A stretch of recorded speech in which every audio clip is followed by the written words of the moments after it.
Is cryptocurrency efficient? Stay tuned.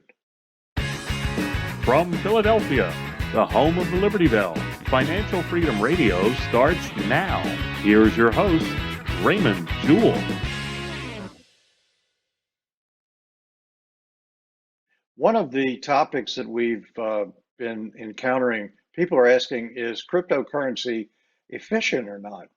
And so we delved into it with the CEO of Markethive, Tom Prendergast, and he's going to go through it. We've got a whole discussion where I talk about efficiency and how it impacts the cryptocurrency world.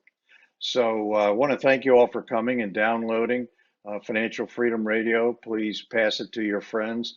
And we've got a special, not a special, we've got a link to the howthericharerich.com book at the end for free. So we're going to take a look at this video. We've got it recorded, and then we'll sum it up at the end of the video.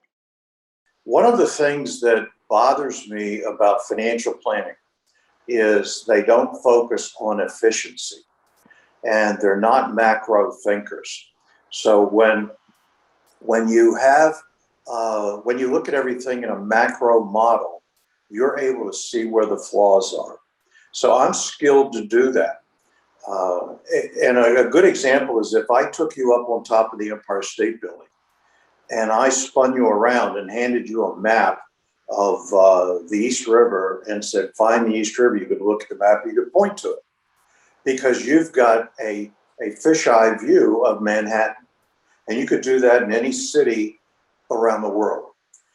But if I took you down in Manhattan and said, find the East River, you'd be wandering around for days because you're confused. Everything is confused. That's financial planning. And there's people down there in Manhattan that think they know how to get there, and they're giving you advice. Well, that's financial planning. Financial planners do not understand the macro effects of wealth creation and what that does. So when you look at the crypto coin, it's much like if you were to put water in a bucket and that bucket has holes in it, all that water would leak out, wouldn't it? So you know how much force you need to turn that spigot on to get that water going into the bucket to maintain a level in the bucket, even though it's got all these holes in it. Well, our financial world is the same way. We put dollars into the bucket, we put money into the bucket, and we have all these holes in it. And we know how much income we need to push behind that water to maintain a level. Well, look at our finances. We put income in the bucket, we have holes. What are the holes? Taxes are a huge hole. And if they go up, and you and I are seeing in our lifetime here in the United States that taxes, they made no bones about it, they're going to raise them. And when you raise taxes, it's highly inefficient because people start hoarding. And once people start hoarding, money dries up. And there's other explanations that get far more technical, but taxes are a huge hole in the bucket. Another hole in the bucket is inflation. When you are in an inflationary cycle, and I don't care what the government says inflation is, I was telling my wife, well, inflation's only 2%. She said, you think it's 2%? Come to the grocery store with me, big boy, and I'll show you what the prices really are. Well, you're a shopper, Tom. You know what the prices are, and they're going up. Yeah, it's going up quickly. Yeah. Yeah. So if they say inflation is low, then don't believe them. It's a hole in the bucket. We call it a stealth tax because it doesn't just have tentacles into like taxes alone on income. It has tentacles into infinity. And so then you've got another hole. Lost opportunity. When you pay taxes, if you pay your taxes, you're losing the opportunity to use those dollars for something else. So if you pay your taxes, maybe you could have bought a piece of software that had taken your business to a different level. Now, the government says, well, if you're buying stuff for a business, then you can write that off. It may be a write-off, but you got to have the money to spend. And if you don't have the money to spend because you paid your taxes, it's a cost. And when we look at that cost, we have to look at the interest we would have earned on those dollars. So we call it a lost opportunity cost. Because if you could take your tax dollars and put it into a growth account somewhere, you'd have growth. Well, you've given up the opportunity to do that. And then you've got my favorite, which is technological change. What's Moore's law, Tom? 12 months or 18? 18. Yeah. What does it say? Bandwidth will double every 18 months, or The doubling of technology is exponential. So it's like 100 years ago, doubled every 20 years. 50 years ago, doubled every 2 years. 10 years ago, it's doubling every month. Now it's doubling every couple of days. Pretty soon it's going to be doubling every hour. And the human mind, the human culture is not able to keep up with it. So you have technological change. And so that requires us to update. And that's a hole in the bucket. Can you imagine still using a flip phone? Where in our day, they didn't exist. Yeah. And so technological change is a big hole in the bucket. Then you've got propensity to consume. We're all consumers. We all want to consume. So they say, well, I'm not going to spend $100 for this Markethive thing, but I'm going to go out and spend $200 on dinner with my wife because it makes me feel good. Propensity to consume is a big hole in the bucket. And then there's another one called planned obsolescence, and this is a whole aftermarket. And so I could keep going on and on with the holes in the bucket. Well, what we teach clients is how to patch the holes in the bucket. When you patch the holes in the bucket, a trickle fills it. Markethive patches the holes in the bucket. You don't have taxes, you don't have inflation, if you have technological change, you can liquidate it, buy what you need. You're not losing the whole block of your money to eroding factors. You're just losing what you want to back up your technological change. Planned obsolescence, you can solve that problem. And see, when you look at your financial world, you've got two areas in our model that we look at. We look at financial defense and financial offense. Financial defense is what you get insurances for. You buy car insurance, homeowners insurance, liability insurance, all these insurance, disability insurance. And financial offense is your investment vehicles, 401ks, IRAs, real estate. And so when you look at people's habits of investing, they're playing financial offense all the time. And then something comes along, they got no defensive strategy, and it sucks up all their offensive money. So what Markethive Coin does is it's financial offense and defense together. So you don't have those eroding factors. So you're not worrying about defense as much. I remember Ross Perot. Remember him? Yeah. Like yesterday. There's a book called The Millionaire Next Door. It's written like 20-some years ago. I read that book. And it had Ross Perot in there, and he was putting all his money back then in, and inflation was really high. And he was putting all his money in 3% tax-free municipal bonds. And somebody said, "Why do you have all?" He had billions of dollars in. He was a billionaire, and he said, "It's highly efficient. I've got no eroding factors. I got no holes in my bucket." So wealthy people understand that. It's the people that don't. So all of a sudden, crypto coin comes on the scene. Well, the government is trying to play financial defense with it, and they don't know how to do it.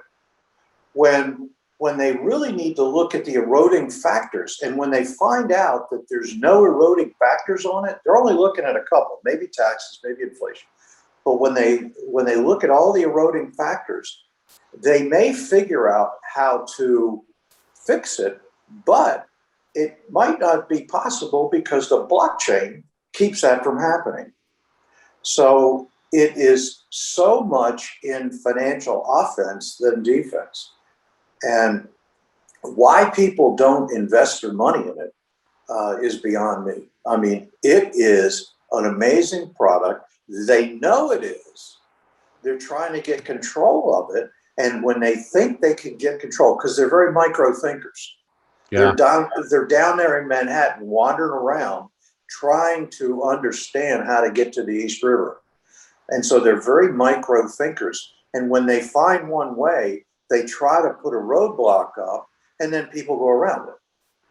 And so every in my past 40 some years of doing this, whenever I've seen the financial industry or the government try to put a roadblock up, people figure ways around it. The cryptocurrency does not have,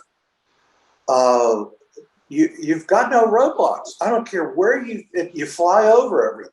I mean, it's just, Yeah, they're putting roadblocks on roads, and cryptocurrency is flying in the outer atmosphere. yeah. It doesn't even affect the world. They don't even know there's a roadblock there. It's amazing because, I mean, for instance, China outlaws blockchain. They outlaw cryptocurrency. This is a How couple do years you do ago. that? And like 80%, I mean, trillions and trillions of dollars walk right across the border within a couple of days. Mega huge companies left because it's all technology. But the blockchain, and depending on how many, what do you call them, nodes? Yeah. You've got checking it, and you can set those, right? Yeah, nodes run in your apps on your phone. They run in for us, they run in our data servers. They run in our clouds. But primarily the apps run wherever you have Markethive operating, you open it up, it's running a node. So like whenever a transaction occurs, there's this matrix of other connections, the blockchain, they have to agree with each other. So there's an encryption that goes to the next node, and it says, yes, I know that encryption. Following it is the transaction. I accept the transaction. I'm now writing it into my ledger, and now you got 2 in agreement. And then those branches out. Now you got 12 in agreement. Now you got 50 in agreement. You can set your threshold. 5 in agreement, transactions occurred. Or it could be, you can set the threshold to 20, to 3, to 10, but it reverberates out. And so over a period of time, it's updated everywhere. And you cannot counterfeit that. Yeah. So when you came up with Markethive coin, MHB, then it dawned on me that the value is driven by the usage of the coin. People affect the value. It's not some central banking system that will affect the value. It's people that affect the value. So you've got the value that's driven by emotion. Yeah, it's true economy. It's a real, true open market. It's uncontrollable, and so it's like free enterprise in its purity. That's what's great about it. That's what I really love about the whole blockchain and Bitcoin thing. Is it's driven by an open economy. So when I started doing this, and I like everybody else, you and I've been down the rough road, and I had to build confidence back up. And so for the last 3 years, I guess I've been buying the coins, knowing that I'm going to have a loss. But if I hang on to it long enough, that loss will become gain. Because once the wallet is put together, then I can use my Markethive coin to pay for things. And more people now are getting into crypto payment. Yeah. And that's driving the government mad, because the only thing they can track is the payment. They don't know how much you have. Another example of this that's been around for years is whole life insurance, where you build a cash value, you put your money in, after a couple of years you have a loss, but over time you recover that loss, and then your dividends start to build the cash value. That is both offense and defense strategy. And Real estate is another one. I remember years ago when I was studying the wealthy people, it became apparent to me that they operated under use and growth simultaneously. Now, this is going to get into economics a little bit, but I think the people listening to this will understand. Whenever you have anything of value, money, gold, whatever it is, you have to physically use it and grow it at the same time. And that's called use and growth simultaneously. When you have something that you're using and growing at the same time, then that's wealth. So if you're holding a piece of gold, you're looking at that gold, you're using it, and you're growing it because it's going up in value at the same time. If you look at what the institutions want you to do, and they operate under 4 rules. They got to get your money, get it on a systematic and ongoing basis, hang on to it for as long as possible, give it back as little as possible. If they violate those rules, they're out of business. Not bad for them, bad for the consumer. So whenever people put money into car insurance, homeowners insurance, liability insurance, car, whatever, you give up use and you give up growth for protection, right? Right. Okay. Whenever you have money in a 401k, an IRA, mutual funds, that kind of thing, you give up use, but you get a little bit of growth. In economics, we call that economic rent.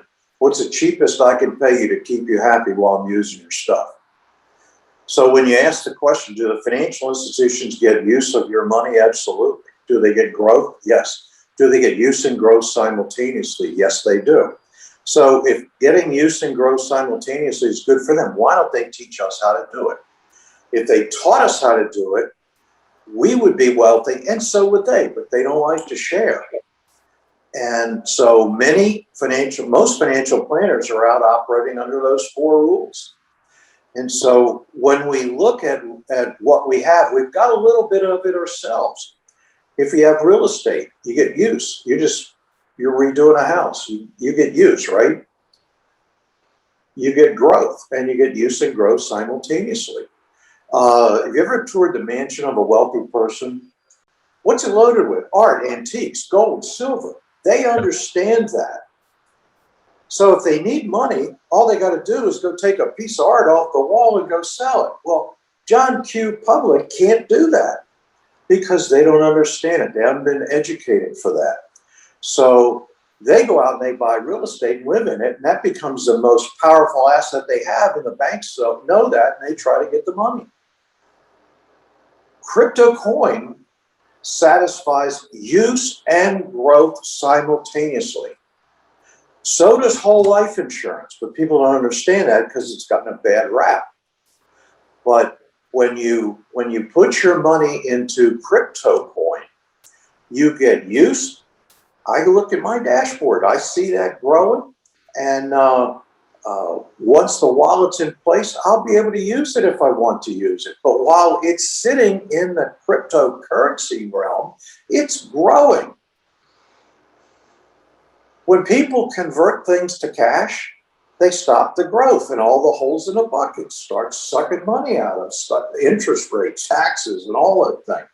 But as long as you keep it in the cryptocurrency realm, it becomes highly efficient. Okay, we just saw the video about cryptocurrency, and we talked about a lot of things. We talked about the platform of Markethive and how they built this currency on the blockchain, and how that's highly secure, especially on the Cardano blockchain that we're using, or Markethive is using. We're going to continue the video interview at our next show. So you want to tune in next week to financialfreedomradio.com. I hope you found value. And oh, yes, please go to youtube.com/financialfreedomradio and subscribe and ring the bell so that we can make sure we get you information when we roll out these shows. So I want to thank you all for coming, downloading, and have a great weekend, great week. Take care. God bless. Thanks for listening. Please remember to subscribe to the podcast. If you want to learn how to create real sustainable wealth like the extremely rich people do, or maybe you just want to sustain the wealth you already have, you need to check out Dr. Ray's new book, Why the Rich Are Rich. Ray's been coaching clients for 35 years and has completely unlocked the secret strategies that rich people use day in and day out to grow and sustain their wealth regardless of what's going on in the economy. His book is completely free, and you can get it by going to whythericharerich.com and entering your email address. Again, that's whythericharerich.com. Head over there now.